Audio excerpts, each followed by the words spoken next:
سلام و صبح بخیر دوستان عزیزم. قصد دارم از این به بعد براتون از دهاتی به اسم والیان یا ولیان تیکه فیلم هایی تهیه کنم و براتون بذارم.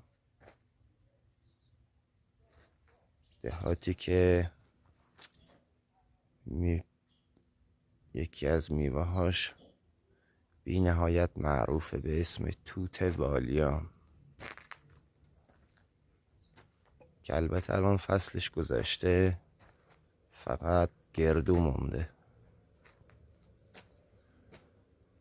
ما امروز اینجا سر کاریم، خودم کارهای بنایی انجام میدم، کارهای بنایی ویلایی.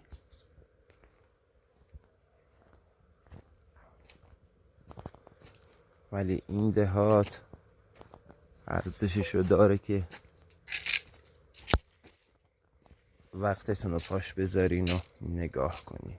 یک دهات توریستیه، دارای رودخونه بی نهایت زیباست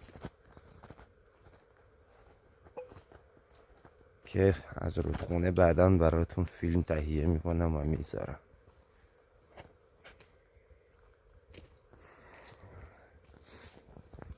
یکی از باغاییه که تو این ولیان وجود داره، باغهای بی نهایت زیبا با درختهای قدیمی.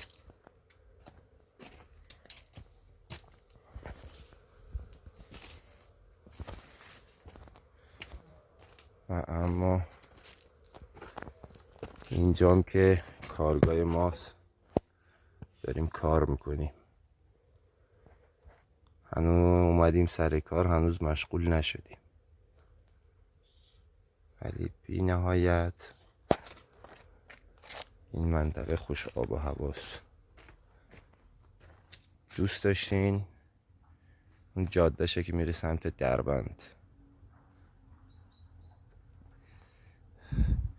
دوست داشتین بیاین برین دربند ولیان برای تفریح.